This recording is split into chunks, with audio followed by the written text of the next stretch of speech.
শুনুন। Test of Bengal, সহজে রান্না শেখার ঠিকানা। দিদি, কি রান্না করছো? এত সুন্দর গন্ধ। এত সুন্দর গন্ধ? আমি আজ মাছের একটা দারুণ রেসিপি রান্না করছি। হ্যাঁ, রুই মাছের দারুণ একটা রেসিপি। এর জন্য মাছটা আমি ভাজবো না, কিন্তু মাছটার দারুণ একটা রান্না আজ করে দেখাবো।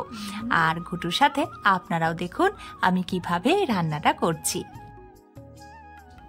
কথায় আছে মাছে ভাতে বাঙালি। হ্যাঁ, ঠিকই, বাঙালির রোজকার খাবার পাতে মাছ না থাকলে সেই খাবার সম্পূর্ণ হয় না। আর রোজকার খাবার মাছের মধ্যে সব থেকে প্রিয় মাছ হচ্ছে রুই মাছ। তবে মাছ খেতে আমাদের ভালো লাগলেও মাছ রান্না করতে অনেকেই ভয় পেয়ে থাকি। কিরকম ভয়? যে মাছ ভাজতে গেলে তেল ছেটে।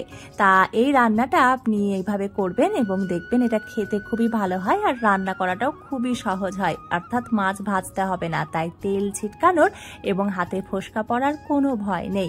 আমি এখানে প্রয়োজন মতো রুই মাছ প্রথমেই ধুয়ে নিয়েছি। এখানে 600 গ্রাম রুই মাছ আছে আর তার জন্য মশলা তৈরি করে নিচ্ছি। এখানে আমি 1 টেবিল চামচ মতো রাঁধুনি, কয়েকটা গোলমরিচ আর 1 ইঞ্চি মতন আদা শিলনোড়ায় বেটে নিচ্ছি। আজ আমার কাছে গোটা জিরে এবং গোটা শুকনো লঙ্কা ছিল না, তাই আমি এখানে লঙ্কার গুঁড়ো 1 টেবিল চামচ আর 1.5 টেবিল চামচ জিরে গুঁড়ো আগেই বাটিতে জলে ভিজিয়ে নিয়েছি। এই মশলাটা জলে গুলে নিলে বাটা মশলার মতন একটা টেক্সচার আসে। এবারে আমি সব মশলাগুলো রুই মাছের সঙ্গে খুব ভালো করে মাখিয়ে নেব। হাতে মাখা রুই এই রান্নাটা আপনারা আগে যারা খাননি তাদের মনে হতেই পারে যে মাছ না ভেজে রান্না করাতে আষ্টে গন্ধ হতে পারে, কিন্তু আমি বলছি একদমই আষ্টে গন্ধ থাকবে না এবং এটা গরম ভাতের সাথে খেয়ে যে কেউ বলবে বাহ কি স্বাদ। মশলার সাথে আমি দিয়ে দিলাম পরিমাণ মতন হলুদ, লবণ আর অর্ধেক টমেটো কুচি। এবারে সব কিছু খুব ভালো করে মাখিয়ে নিয়ে রেখে দেব 5 মিনিট। দিয়ে দিচ্ছি 4 থেকে 5 টেবিল চামচ মতো রিফাইন তেল। আমি এখানে রিফাইন তেল ব্যবহার করছি, আপনারা চাইলে সর্ষের তেলেও রান্নাটা করতে পারেন। যাদের কোলেস্টেরল বেশি, ডাক্তাররা সাধারণত তাদের বড় মাছ এড়িয়ে চলতে বলেন, তাই তাদের বলবো আপনারা কখনো এরকম বড় বড় মাছ খাবেন না। কিন্তু যাদের এই সমস্যা নেই তারা তো রোজকার আমরা রুই মাছ খেতে খুবই পছন্দ করি, কিন্তু আমরা কি জানি যে রুই মাছ আমাদের জন্য কতটা উপকারী? আজকের এই হাতে মাখা রুইয়ের রেসিপিটা দেখতে দেখতে আমরা কিন্তু শুনে নেব সেই সব তথ্যগুলো। মাছের সাথে মশলা মাখানো হয়ে যাওয়ার পর আমি তার মধ্যে দিয়ে দিয়েছি চিড়ে রাখা কয়েকটা কাঁচা লঙ্কা আর দিয়ে দিয়েছি সামান্য কালো জিরে। এবারে আমি যে পাত্রে বা কড়াইতে রান্না করব সেই পাত্রে সরাসরি মাছের টুকরোগুলো রেখে দিচ্ছি।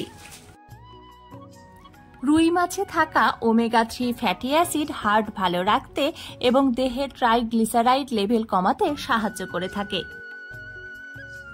পর্যাপ্ত প্রোটিনেরও উৎস হলো রুই মাছ, কারণ 100 গ্রাম রুই মাছে 19 গ্রাম প্রোটিন থাকে। রুই মাছ খেলে কিন্তু গাঁটের ব্যথা থেকেও মুক্তি পাওয়া যেতে পারে খুব সহজে।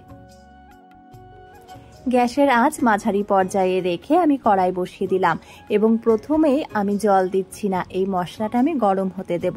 দেখুন মাছের সাথে মশলা মাখানো ছিল এবং দেখে বুঝতেই পাচ্ছেন যে গরম হচ্ছে, অর্থাৎ তেল ছেড়ে আসছে। এইভাবে রান্না করলে কিন্তু মাছ থেকে একদম আষ্টে গন্ধ বেরোবে না। আর এই সময়ে সম্ভব হলে মাছগুলো একটু উল্টে পাল্টে নেবেন। রুই মাছে তুলনামূলকভাবে কম ক্যালোরি এবং কার্বোহাইড্রেট থাকায় রুই মাছ ওজন বাড়ায় না। এছাড়াও মেটাবলিজম বাড়াতেও সাহায্য করে থাকে রুই মাছ। 2 থেকে 3 মিনিট পর দিয়ে দিলাম পরিমাণ মতন উষ্ণ গরম জল। এবারে গ্যাসের আঁচ কমিয়ে ঢাকা রেখে দেব আমি প্রায় 5 মিনিট। 5 মিনিট পর ঢাকা সরিয়ে আরও একবার মাছগুলো উল্টে পাল্টে নেব।